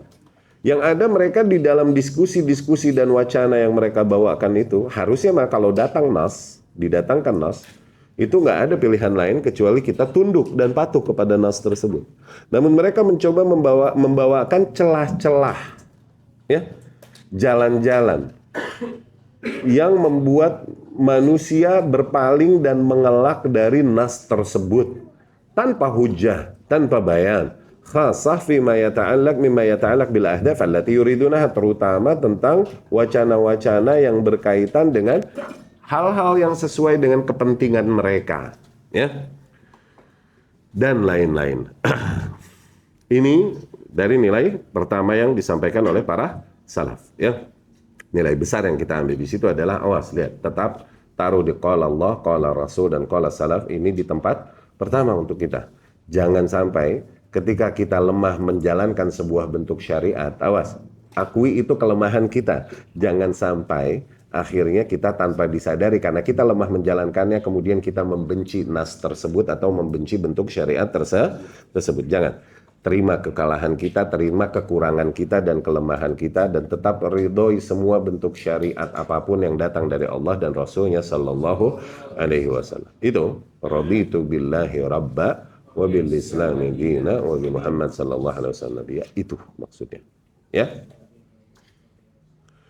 Kemudian Muhammad bin Ali bin Husain rahimahumullah berkata, nah ini nilai yang berkaitan dengan social life, dengan kehidupan sosial, ya. Tips untuk menjalani kehidupan sosial. Jami'ut ta'ayush wa tanasuf wa ta'ashur fi mikyal. Thuluthahu fitnah wa thuluthuhu taghaful. Berbicara tentang kehidupan sosial semua, berbagi, bersama, semua bentuk kehidupan sosial. Untuk menjalani kehidupan sosial yang baik ini, kira-kira dapat kita simpulkan ada 3 unsur yang perlu kita kuasai untuk menjalani kehidupan sosial yang baik. Maksudnya gitu. 3 unsur ini berarti dibagi sepertiga. Maksudnya begitu kan? Oke? Okay? Thuluthahu fitnah. 2/3-nya adalah fitnah, pakai tok, fitnah. Zaka, yakni kecerdasan, kecerdikan. Oke? Okay? Wa thuluthuhu, dan 1/3-nya sendiri nih taghaful. Taghaful ini cuek, nyuekin. Oke? Okay? Nah, kita coba jelaskan dulu dengan bahasa kita sebelum kita baca perketerangan yang datang dari Syekh. Oke? Okay? Ini strategi yang disampaikan oleh salaf di dalam menjalani kehidupan sosial. Apabila kita mau coba sederhanakan strategi menghadapi dan menjalani kehidupan sosial dengan baik nih, kira-kira dapat kita simpulkan ada 3 tips ini. Dengan ini kita bisa menjalani kehidupan sosial dengan baik. 3 tips ini jadi hitungannya 1 timbangan, oke? Okay? 2/3-nya adalah fitnah, yakni kecerdasan emang mesti dominan. di dalam memahami kondisi, memahami apa yang akan terjadi, mempertimbangkan maslahat dan madarat dan lain-lain, itu fitnah. Ini emang harus lebih dominan di dalam menjalani kehidupan sosial. Fitnah, maksudnya itu. Oke? Tapi ada yang tersendiri yang penting nih, nggak salah. Nggak kalah penting nih. Ini sepertiga dari trik tersebut, yaitu taghaful, cuek. Taghaful diambil dari kata ghaflah. Ghaflah artinya meleng kan? Ghaflah artinya meleng. Makanya orang main ghaflah tuh, ghaflah. Itu ghaflah. Ya, ghaflah, dari ghaflah. Ya. Taghaful berpura-pura meleng, pura-pura nggak tahu, pura-pura bodoh amat. Tapi bukan nggak aware, awas, bukan nggak notice. Paham? Taghaful namanya. Dapat ya? Ini yang mau coba dijelaskan. Begini. Baru kita jelaskan apa yang datang dari Syekh ini ya. At-ta'ayush wa ta'ashur ma'an nas hadza la yanfak anhu ahad. Fal-insan kama yaqulun madaniyun bitabai. Yang namanya kehidupan bersosial, kehidupan bersosial gitu, bertetangga, berkeluarga kah, atau berkawan dan lain-lain, ini nggak ada orang yang bisa lolos darinya, karena gimana pun sebagaimana dikatakan manusia memang pada dasarnya madaniyut taba', makhluk sosial. Makhluk sosial. Tuh. Jadi insan ini abna'u tabi'atih. Mereka hakikatnya anak-anak dari lingkungan sosialnya. Ya, terwarnai oleh lingkungan sosial. Yahtaj ila yu'ashir ahla baiti. Dia perlu untuk bersosial akhirnya. Bersosial dengan ahli baitnya, dengan keluarganya misalnya. Dengan ikhwani, dengan saudara-saudaranya. Zumala'i fil amal, dengan teman-temannya di kantor, fi mantiqatih, atau dengan tetangga-tetangganya, ya, atau di masjidnya dan lain-lain. Hadza ta'asyur. Nah, pergaulan ini la budda alla yanfaq minhu ahad. Pergaulan ini nggak bisa seseorang menyelamatkan diri darinya. Dia mesti memiliki pergaulan. Mau kata orang introvert lagi, mesti dia menghadapi minimal orang di rumahnya. Ya. Lidzalika adzaballahu jalla wa ala al-mu'minin bi'adab at-ta'asyur. Nah, dari situlah Allah Subhanahu wa taala mendidik kaum muslimin dengan adab-adab bergaul, adab-adab di dalam bergaul, bersosial. Allah berfirman, wa qulu linnasi husna. Misalnya, di antaranya Allah berfirman, dan ucapkanlah kepada manusia ucapan-ucapan yang hasan. Ucapan-ucapan yang hasan, ucapan-ucapan yang baik, ucapan-ucapan yang hak. Ya. Wan Nabi sallallahu alaihi wasallam qala wa khaliqin nas bi khuluqin hasan. Dan Nabi berkata sallallahu alaihi wasallam, dan perlakukanlah manusia dengan perangai yang baik. Ya. Di sini Muhammad bin Ali bin Husain rahimahullah menyampaikan sebuah tips darinya. Beliau berkata, jami' at-ta'ayush wa tamasuf wa ta'ashur, semua bentuk kehidupan sosial manusia, berkeluarga, bergaul dan lain-lain, fi mikyal, itu kira-kira dapat kita hitung di dalam satu timbangan. Satu timbangan tersebut dibagi 3 bagian.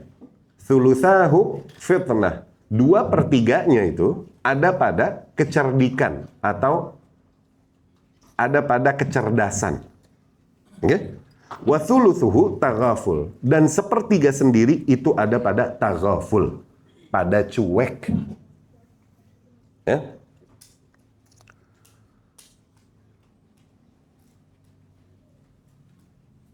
Yep.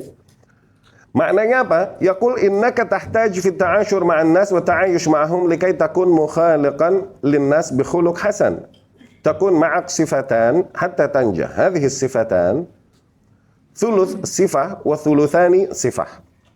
Yang dimaksud oleh Muhammad bin Ali bin Husain di sini adalah Sesungguhnya engkau di dalam menjalani kehidupanmu, bersosial, bertetangga, bergaul, kau membutuhkan dua sifat. Yang satu sifat lebih dominan daripada yang satunya. Kalau mau dibagi, jadi sepertiga, sepertiga, sepertiga. Yang satunya nih 2/3, yang satunya sepertiga. Tuh, yang satu lebih dominan daripada. Nah, sifat yang dominan yang diperlukan agar kau tanjah, agar kau selamat di dalam pergaulanmu adalah al-fitnah, kecerdasanmu di dalam bergaul. Ya. Wa thuluth, dan sepertiganya, sifat satunya lagi, okay? Nggak lebih dominan yang dari yang pertama, taghaful, cuek. Ya. Nah, yang kita mau bahas di sini adalah taghaful, karena fitnah jelas. Nah, beberapa hal kita yang perlu jelaskan ini. Fitnah ini maksudnya kecerdasan. Kita memahami apa yang menjadi maslahat, apa yang menjadi madarat dong di dalam kehidupan. Mau berkeluarga, mau bertetangga, mau berkawan, siapa yang kita kawanin? Dia jadi bawa madarat buat kita atau bawa manfaat?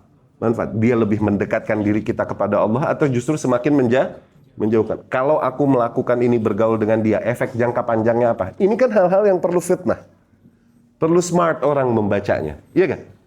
Nah, smart ini perlu dominan dalam diri seseorang untuk agar dia bisa membawa dirinya di dalam lingkungan pergaulan manapun dengan baik. Kalau dia berkegiatan demikian, kalau dia melakukan demikian di keluarganya, di anak istrinya dan lain-lain, efeknya positif atau negatif. Okay?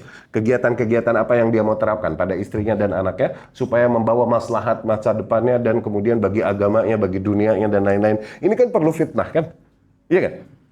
Bergaul dengan siapa, dengan apa dia menghabiskan waktunya, dengan apa dia menghabiskan uangnya dan lain-lain di dalam kehidupan sosial. Ini perlu kecerdasan. Iya, itu perlu dominan. Okay?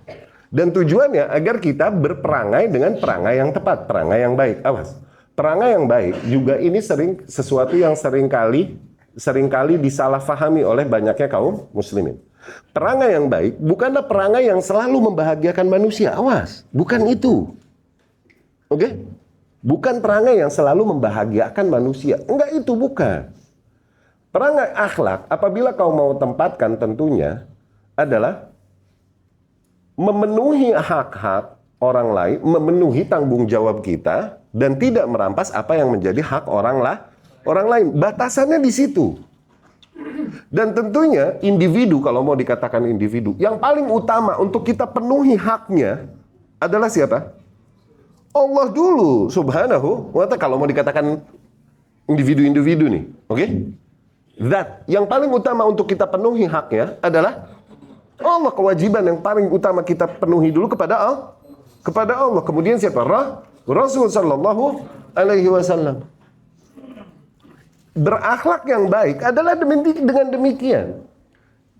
Ketika kau mendapati kesyirikan, maka ingkari. Ini kau sedang berakhlak mulia kepada Allah. Karena kau memenuhi hak Allah subhanahu wa ta'ala. Mendapati kebidahan, syubhat dan lain-lain, ingkari. Kau memenuhi hak Rasul sallallahu alaihi wasallam, hak agamamu. Oke? Tapi diterjemahkan di era ini, yang namanya akhlak yang baik adalah tidak adanya pengingkaran. Nah, gitu. Kalau orang ngingkarin berarti akhlaknya buruk. Nah, ini khususnya di sini. Karena akhlak yang baik buat mereka adalah sesuatu yang pokoknya bikin orang happy, dia nggak bikin orang sebel. Kalau bikin orang sebel berarti akhlak yang buruk. Tuh, patokan baik dan buruk di dalam akhlak adalah bikin orang happy apa enggak? Salah ketika kita melihat kesyirikan dan kita tidak ingkari demi mengejar keridhaan manusia. Lah, ini bukan akhlak yang mulia, ini celaka. Dapat gak? Ini suka kusut nih orang. Sama kayak amar ma'ruf nahi mungkar deh. Amar ma'ruf nahi mungkar hakikatnya, ma'ruf yang paling utama untuk diserukan apa? Tauhid dulu ya, berarti kemungkaran paling besar untuk diingkari apa? Syirik. Sikat itu dulu. Iya gak? Kemudian setelah tauhid apa? Berarti kemungkaran terbesar berikutnya? Bid'ah. Itu kan? Cuman diterjemahkan di era ini, yang namanya amar ma'ruf nahi mungkar, artinya apa? Sikap penguasa dari mimbar. Tuh, itu kan? Turun ke jalan teriak. Itu yang diterjemahkan. Khususnya nilai-nilai beragama yang hak yang seharusnya. Karena apa? Karena syubhat yang beredar. Karena asingnya ilmu. semakin terasingkannya manusia dari ilmu dan lebih dominannya hawa.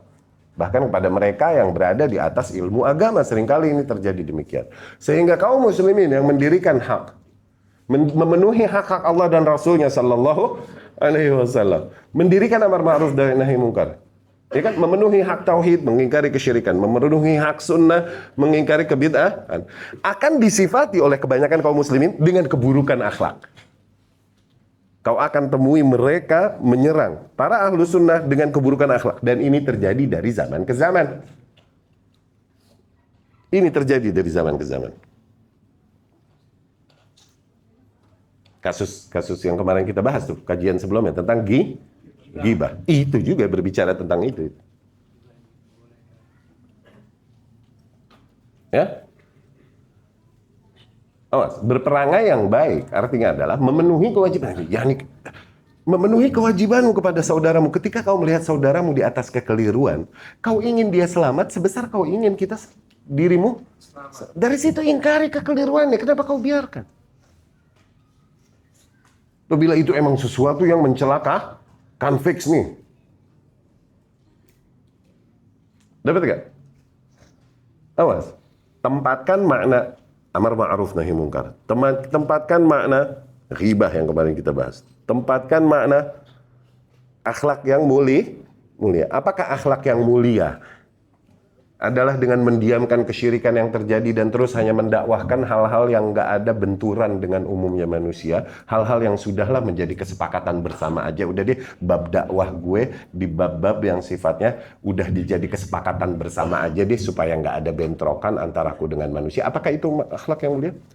Jadi kita bicarakan ada birrul walidain, wajib menepati janji. Sementara kesyirikan terjadi kita diam, kebid'ahan terjadi kita diam, syubhat beredar kita diam. Itukah akhlak yang mulia? La. Itu justru akhlak yang buruk kepada Allah, kepada Rasulnya, dan kepada agamanya. Tempatkan ya, mana akhlak pada tempatnya. Zen? Dapat difahami dari situ. Baru kita bahas ini nih, kita terusin pembahasannya. Ya. Nah, setelah kau memahami itu, barulah kau boleh baca ayat-ayat atau hadis-hadis tentang kemuliaan akhlak yang mulia. Noh, kau udah lurus cara memahaminya. Dapat gak? Iya kan? Sesuatu yang paling berat di mizan adalah akhlak yang mulia. Tuh, kau udah paham maknanya kan? Akhlak yang mulia artinya apa? Nyengir mulu gitu. Akhlak yang mulia ketika kau harus mengangkat pedang, angkat pedang. Ketika kau harus menumpahkan darah, tumpahkan darah. Ketika kau harus mengangkat pena, angkat pena. Ketika kau harus mengangkat lidah, angkat lidah. Itu akhlak yang mulia. Ketika harus kau kasihi, kau kasihi. Ketika harus kau sayangi, kau sayangi. Tempatkan segala hal pada tempatnya masing-masing. Itu akhlak yang mulia. Baru proper. Nggak kusut nilai beragama. Kalau udah memahami maksud akhlak yang mulia itu, baru boleh kau baca hadis-hadis yang berbicara dan mendorong tentang akhlak yang mulia. Nggak kusut otak lo udah. Dapat udah itu lo namanya. Ngajinya dapat itu. Kagak keder. Ya. Zen. Jadi sekali lagi, di dalam bergaul, berkeluarga, bersosial, bagaimanapun bentuknya, kita ini membutuhkan dua sifat ini. Oke? Dan satu sifat lebih dominan daripada yang satu. Oke? Yang satu sifat, jadi berarti kalau mau dibagi, mah jadinya sepertiga gitu. Pakai bahasa dia sepertiga. Yang satunya 2/3, yang satu sepertiga gitu. 2/3-nya adalah fitnah, tuh kecerdasan. Di antara makna kecerdasan tadi, kau memahami tadi apa yang dimaksudkan oleh syariat, oleh Allah, oleh Rasulnya tentang akhlak yang mulia. Dapat? Karena kau akan dapati mereka yang menyerang para ahlu sunnah dengan keburukan akhlak. Itu bukan baru di zaman ini, dari zaman dulu begitu. Kau akan dapati. Ya? Kecerdasan, perlu kecerdasan benar. Yang memahami dengan hak apa yang dimaksud oleh Allah dan Rasulnya Sallallahu Alaihi Wasallam di dalam apa yang diaturnya di dalam syariat. Makosidnya dapat nggak nih? Coba kalau begini, makosidnya maksudnya nih dapat nggak? Kalau begini maksudnya dapat nggak? Gitu. Iya nggak? Yang kedua, yang kau perlukan di dalam menjalani kehidupan bersosial ini adalah sikap bertaghaful. Taghaful. Pura-pura cuek, pura-pura cuek udah. Awas, taghaful bukan ghaflah. Ghaflah. Taghaful ini artinya pura-pura. Pura-pura lengah. Pura-pura lengah. Nah, ungkapan ini akan dapat kita fahami dengan membaca keterangan yang datang dari Syekh atau athar yang diriwayatkan dari salaf yang berkaitan dengan hal ini. Ya. Taghaful, ma makna? Cenah. Tuh, apa maknanya? At-taghaful huwa adam iqsa al-umur bahsan wa tanqiyan. Maksudnya bertaghaful adalah ketika seseorang enggak terlalu mempretelin dan mengurai setiap perkara dengan dalam banget. Oke? Rubbama yaqulu lak wahid, misal. Di dalam kehidupan ada seseorang berkata kepadamu sebuah ungkapan. Ta'rif annahu ghair shadiq fiha. Dia mengucapkan kepadamu sebuah ungkapan nih. Dan kau tahu dia salah di dalam hal tersebut. Oke? Mata titulahi hatta tuthbit lahu annahu ghair shadiq. Enggak usah kau mesti menyikapi setiap individu yang demikian. Kau hadapi dan kemudian kau urai untuk kau jelaskan kepadanya bahwasanya kau keliru dan salah. Jangan. Dapat gak? Ya'ti yaqul syai'un min hawa. Mata tituthbit annahu khata. Misal seseorang mengatakan sesuatu dari emosinya kepadamu atau kepada yang lain, dia berangkat dari emosinya. Nggak mesti kau langsung hadapi dan konfront dan kemudian ditegaskan, dibantah, didebat sampai menegaskan bahwasanya dia keliru dan dia salah. Nggak mesti. La budda minal fitnah hatta tudrik al-umur fi ta'ashurik wa ta'amulik, lakin la budda minat taghaful. Iya, kita perlu kecerdasan memang untuk dapat memahami semua banyaknya perkara di dalam kehidupan, bersosial, bertangga, bergaul. Oke, tapi harus juga kita menerapkan sikap taghaful tadi. Pura-pura meleng, pura-pura nggak notice. Tuh, padahal notice. Ya. Mayakun almar'u musadiban, janganlah seseorang menjadi orang yang musadif. Musadim yakni selalu mengkonfront. Selalu mengkonfront. At-ta'ashur ma'an nas yahtaj ila man huwa fatin wa mutaghafil. Demikian di dalam bergaul bersama para manusia. Membutuhkan kecerdasan dan sikap cuek. Tuh, kalau mau dibahasakan, cuek begitu. Fatin hatta la yul'ab alaih. Kenapa? Sehingga dia tidak dimainin. Hatta la yudhak alaih. Sehingga dia tidak mudah diprovokasi. Hatta la ya'ti asya yudhan ma'aha annal mu'min awir rajul as-salih aw hadha annahu la yafham syai'an. Sehingga tidak datang celaan-celaan atau tuduhan-tuduhan bahwa seorang mukmin atau seorang yang saleh ini hakikatnya dia polos. Gampang bener di prank. Ya? Huwa fatin, dengan itu dia cerdas. Lakinnahu la yuqsi al-umur ila nihayatiha wa yataghafal. Tapi jangan dia pretelin semua perkara agar dia yataghafal. Udah deh. Tuh, bahasa kita, udah deh kurang lebih. Ya. Lidzalika qala ahad ulama al-hadis wa adhunnuhu Waqi' aw Sufyan, al-khair tis'ah a'syari fit taghaful. Bahkan diriwayatkan dari salah seorang ulama hadis, mungkin dari Waqi'. Waqi' ini gurunya Imam Syafi'i, Waqi' ibnu Sinan, atau dari Sufyan, yakni Tsauri di sini, ya, rahimahumullah. Dia berkata, khair itu, kebaikan itu kalau kita mau bagi jadi 10 bagian kebaikan. 9 bagiannya itu ada pada taghaful, pada cuek. Ya. Karena begini, ikhwati rahimakumullah, maksudnya begini. Di dalam kehidupan ini seringkali kita menemukan hal-hal yang nggak sesuai dengan apa yang kita yakini atau nggak sesuai dengan nilai-nilai ideal yang kita yakini. Oke? Apabila setiap perkara terjadi dan nggak sesuai dengan harapan kita, nggak sesuai dengan yang kita, setiap perkara terjadi begini, kemudian kita mesti konfront, takaluf, capek. Dan akhirnya nggak bersisa temen. Temen nyebut demikian. Mungkin sesuatu yang nggak sesuai dengan keyakinannya ya. Jangan dikonfront selalu ketika perkara itu emang nggak urgent untuk dikonfront. Misalnya bukan perkara usul, bahasa kita ini ya untuk bedain perkara selalu kan di usul sama furu. Ini sifatnya furu, jangan dikonfront, jangan didebatin dan lain-lain. Kenapa? Dia pun akan demikian, dia akan menemui banyak hal padamu yang kurang dan nggak tepat, nggak sesuai dengan mindset dia. Dia pun diam. Dia pun diam, nggak mau mengingkari yang ada padamu. Dengan itu baru manusia bisa nyambung. Karena nyari manusia yang fix 100% klop, mau laki bini lagi, nggak dapet.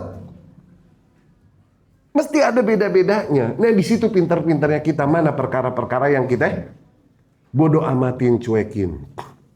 Ini taghaful. Terutama juga buat para penuntut ilmu dan dai. Ketika kita mulai mau menyampaikan hak, mulai berdakwah di jalan Allah dan lain-lain. Oke? Terjadi syubhat dan lain-lain, mesti kita jawab sekali, 2 kali.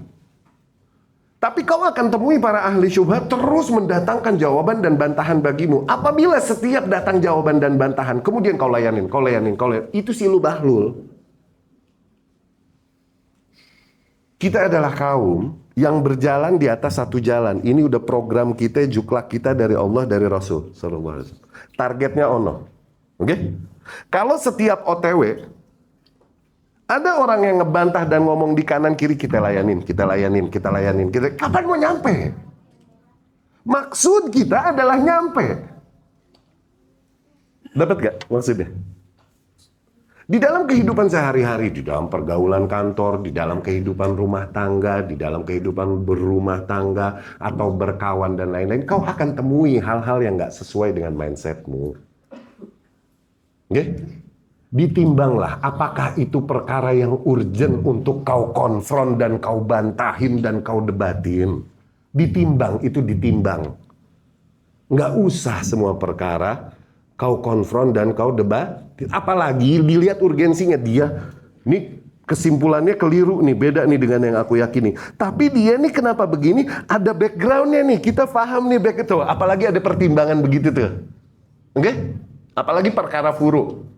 Dia menyampaikan sebuah nilai yang nggak sesuai dengan yang kuyakini. Tapi toh perkara khilafiyah. Tapi kenapa dia ngomong gitu? Oh iya, dia ngajinya misalnya umumnya Syafi'iyah dan lain-lain misal. Atau dia mungkin umumnya Hanafiyah dan lain-lain. Sampai dia kepada kesimpulan yang keliru. Wajar lah.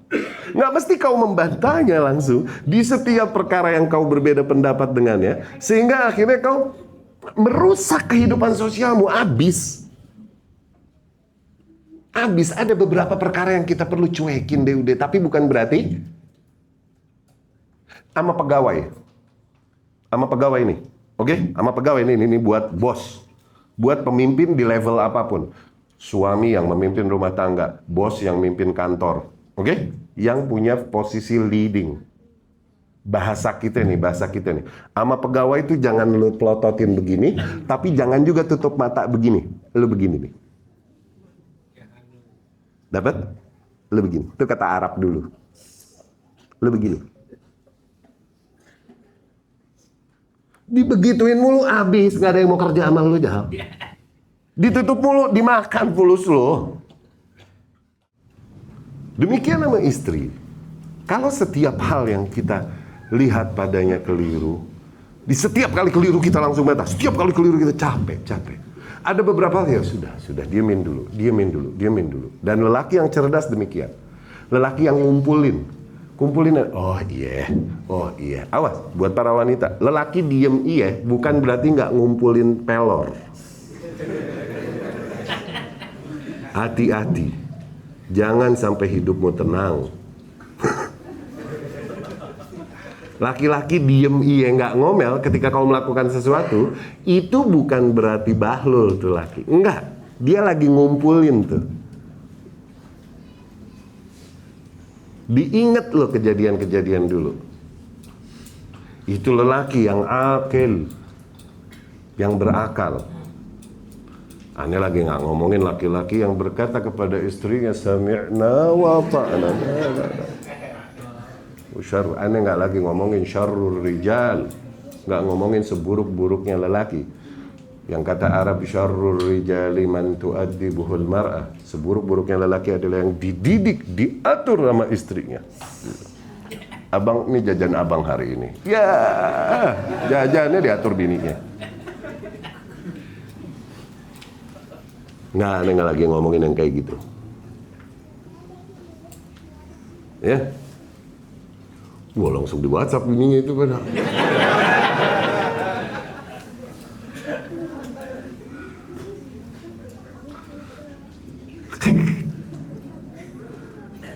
Tagaful. Dengan itu kita lebih santai menjalani hayat, menjalani kehidupan. Nggak selalu bentrok. Dan akhirnya bersisa masih sohib kita bersama kita. Karena kalau setiap poin kita, dia pun punya poin-poin yang mungkin kita nggak sesuai dengan pemikirannya. Dia juga mesti bantah kita juga, habis nggak? Iya nggak? Makanya kita kurang lebih deh. Fahami, makanya itu pentingnya di dalam manhaj itu memahami mana furu', mana usul. Tuh itu. Akhirnya juga kita paham di dalam kehidupan mana perkara-perkara yang urgent yang perlu dinasehati dan dikoreksi, mana perkara-perkara yang teknis deh. Tuh. Tagaful. Ya. Ada contoh kasus bahkan lihat. Al-Imam Ahmad rahimahullah diriwayatkan darinya.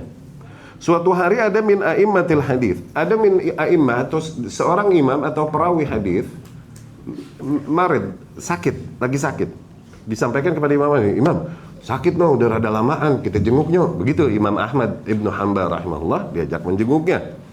Lahu 10 ayyam lam yakhruj min baitih. Udah 10 hari dia nggak keluar dari rumahnya. Sakit nih. Oke? Akhirnya Imam Ahmad berkata, nadhhab li ziyaratih. Fa inna haqqal muslim 'ala al-muslim ay ya'udahu idza marid. Yuk kita ziarahin nih si perawi ini, berarti imam juga kan? Oke? Yakni perawi lah, katakanlah perawi di antara perawi-perawi yang dikejar oleh para periwayat hadis, riwayatnya. Yuk kita ziarahi dia karena hak muslim atas muslim adalah dijenguk ketika sakit. Fadhahaba huwa wa ashabuhu. Akhirnya Imam Ahmad bersama para murid-muridnya berangkat. Wa kan hadzal ladzi yarwi al-hadits aw min ulama'il hadits kan yatawawwal syai'an. Dan nih orang yang mau dijenguk nih, yang meriwayatkan hadis nih atau ulama hadis ini, awas perhatikan, fokus dan jangan dahulukan hawa nafsu dengar beginian. Oke? Nih orang yang mau dijenguk nih, dia mentakwil sesuatu, yakni dia memiliki sebuah kesimpulan yang kesimpulan ini bertentangan dengan apa yang disepakati atau hampir disepakati oleh umumnya umat. Oke? Tapi toh bukan perkara usul. Kalau bahasa kita apa ya? Zilah. Oke? Kepleset. Di dalam sebuah perkara dia memiliki takwil sesuatu. Oke, ini takwil, ini bukan takwil mentakwil ayat, sifat dan lain-lain, bukan itu, bukan.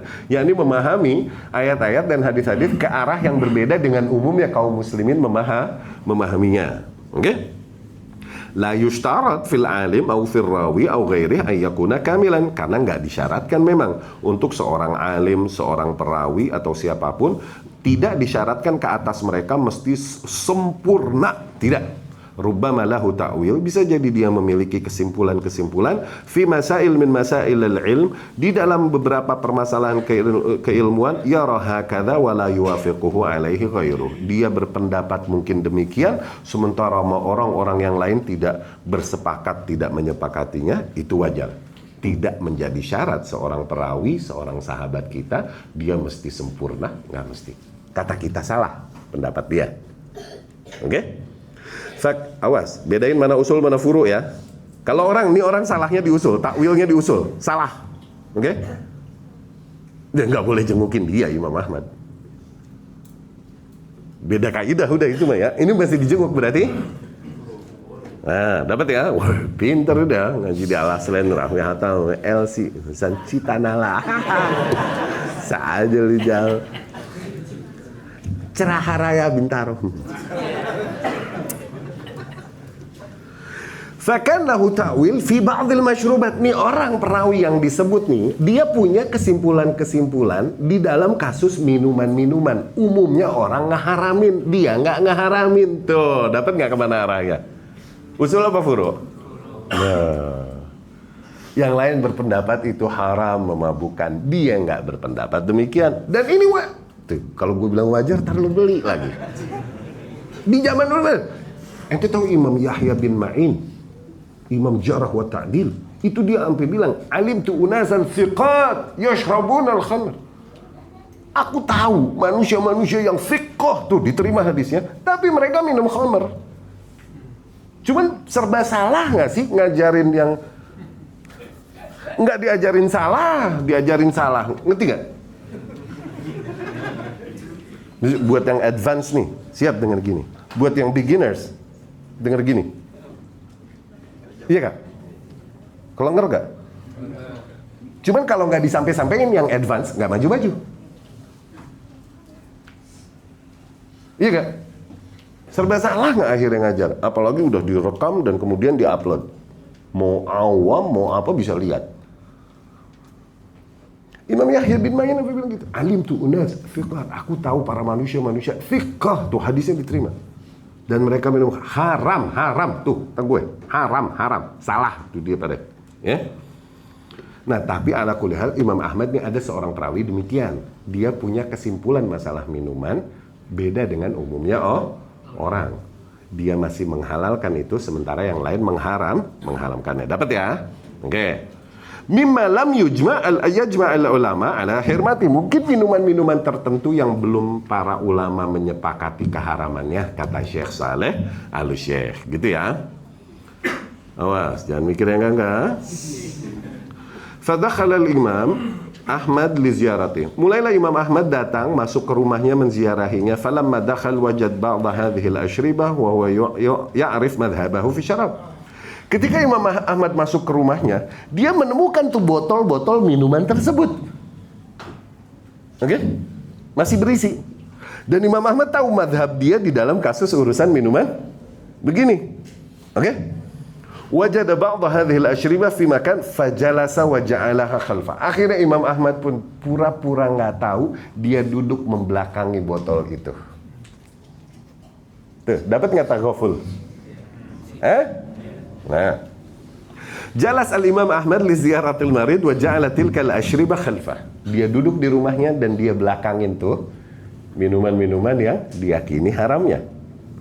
Wa ma'ahu adad min tullabih, dan pada saat itu Imam Ahmad ngejenguk bersama para muridnya. Wa zuwarih, dan juga orang-orang yang sedang menziarahnya, ini menjenguknya. Wa kharaju, kemudian mereka kelar dan pulang, udah keluar dari rumah itu. Lamma kharaj qallahu ba'du talamizati. Sebagian murid Imam Ahmad ketika pulang ini ngomong sama Imam, "Ya Aba Abdillah, alam tara syarab?" Imam Ahmad, itu Abu Abdillah, lihat nggak tadi minumannya? Begitu. Iya kan? Kata Imam Ahmad, "Lam ara syai'an." Enggak lihat apa-apa aneh. Kan laqad kan wara' dhahrik, ada tadi di belakang punggungmu kok. Imam Ahmad berkata, hal yaral insan ma wara' dhahrik. Emangnya manusia bisa ngelihat apa yang di belakang punggungnya? Hadza taghaful fihi hikmah. Itu yang namanya taghaful. Taghaful itu ada hikmahnya. Dapat? Ya? Nah, kemudian ada juga lanjutan cerita ini. Atat al-jariyah, budak wanita nih periwayat ini, budaknya ini datang padanya. Dan dia berkata kepada si perawi ini ya. Dia berkata, "Laqad atak Abu Abdillah wa lam tanza' asyrab." Tadi Abu Abdillah datang belum dibersihin tuh minuman. Belum kau bersihkan dan belum kau singkirkan minuman-minumanmu itu. Kata nih orang, lihat dengan pede dan takwanya dia berkata, "Idza kuntu la astahi min Allah, fa kaifa astahi min Abi Abdillah?" Kalau kepada Allah saja aku nggak malu minum minuman beginian, mana mungkin aku malu kepada Imam Ahmad bin Hanbal? Dia yakin dengan madhabnya. Allah gua nggak malu, segala sama dia malu. Masalah ini dia yakin dengan madhabnya. Tapi lihat, walakinni atrukuhu minas sa'ah. Tapi mulai sekarang aku tinggalkan minuman itu. Ariqi tilkal qawaril. Udah tumpahin tuh botol-botol, buang-buangin tuh minuman. Hikmahnya. Ya? Al-mauqif lahu ta'thiru. Jadi sikap demikian tuh lihat ada efeknya. Lakin likulli maqam maqal. Di setiap pembahasan ada tempatnya masing-masing lah. Ya? Ini maksudnya fitnah dan taghaful yang diperlukan seorang muslim di dalam kehidupannya. Jadi, misal ada seseorang yaqul lak kalimah la tu'jibuk. Misal ada seseorang mengucapkan kalimat yang enggak yu'jibuk, enggak yakni bikin kau iritasi lah dari kalimat yang dia ucapkan. Tumarrirha, biarkanlah itu berlalu. Lidzalika qala ba'du salaf, dari situ para sebagian salaf berkata, al kalimah allati yu'dhik ta'ti' laha ra'sak fa innaha tatakhatta. Ketika kau mendengar kalimat yang menyakitimu, anggukkan saja sudah kepalamu. Nanti juga dia akan melewatimu. Yani rasa panas itu akan hilang. Maksudnya begitu. Ya. Idza ata kalam yu'dhik تقول فلان يقصدني هذا يقصدني لا تعتبر أنه يقصدك ولا تكون أنت المراد به لكن إذا وجهت الكلام أصبح عليك وأصبحت. Apabila setiap kali kau mendengar perkataan yang mengganggumu, membuatmu tidak nyaman, langsung kau konfront, bantah. Akhirnya yang terjadi, ya ini madarat dan madarat. Berat juga, jadinya takalluf. Iya kan? Maka dari situ seringkali di dalam perseteruan ini malah bertambah besar. Aslul khilafat tazid. Akhirnya seringkali kan kalau orang konflik nih, tadinya konfliknya hanya satu permasalahan. Cuman karena sama-sama mengkonfront, akhirnya sumber perselisihannya bertambah dan bertambah. Li'annaha bada'atil muwajah. Dikarenakan apa? Dikarenakan memang dikonfronsi. Ya? Coba didiamkan saja dan dibiarkan berlalu. Lau marrarha al-muslim wa kana fatinan, andai saja seorang muslim membiarkannya berlalu dan dia cerdas di situ memahaminya, yataghafal anha, pura-pura lengah darinya, najah katsiran fi dzalik. Niscaya dia akan selamat banyak di situ. Ya. Itu diantara nilai yang disampaikan oleh salaf. Udah 1:30 aja ini, masih banyak lagi sih sebenarnya. Cuman insya Allah di pertemuan ya akan datang, ya. Tapi habis udah ya. Udah mau lebaran ya. Nah, udah 1:30 mau jam berapa lu? Ya. Tapi semoga materi yang disampaikan dapat dipahami. Itu bekal-bekal di dalam kehidupan. Ditimbang-timbang mana perkara-perkara yang perlu kau konfront, mana perkara-perkara yang kau perlu biarkan di dalam kehidupan. Niscaya dan pahami mana perkara-perkara yang urgent, mana perkara-perkara yang membawakan madarat besar apabila kau diamkan, mana perkara yang enggak membawakan madarat besar juga apabila kau biarkan, dan lain-lain. Ditimbang gitu, ya, sehingga kita bisa menjalani kehidupan dengan aqall takallufan, dengan takalluf yang lebih ringan, maksudnya paling dengan santai maksudnya. Ya. Baik, aku qouli hadza wa astaghfirullah li wa lakum.